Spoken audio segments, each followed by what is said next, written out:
Et un livre fait déjà beaucoup parler de lui. Il est intitulé Premier sang, livre qu'Amélie Nothomb consacre à son père. Patrick Nothomb, décédé l'an dernier. Amélie Nothomb, on le sait, écorchée vive aux multiples traumatismes. Ce qui valait bien une étude de la figure paternelle.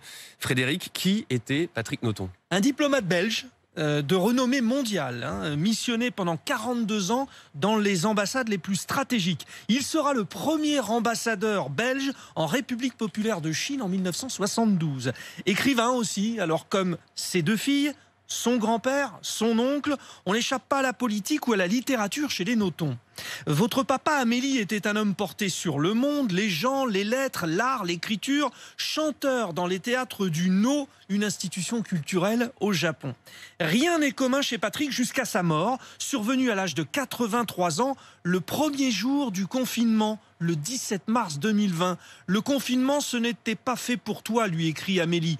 Rendez-vous compte, il avait passé sa vie à l'extérieur en Birmanie, en Thaïlande, au Japon, en Albanie. Sa famille le suivait au bout du monde sans trop le voir.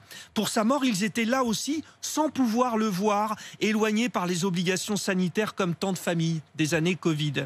Une fois déconfinée, Amélie s'est rendue au cimetière pour encore une fois accompagner son père dans son voyage. Elle lui a parlé pendant plusieurs jours. C'est important de parler à ses morts, un moment ils vous répondent, ajoute-t-elle sur un plateau de télé.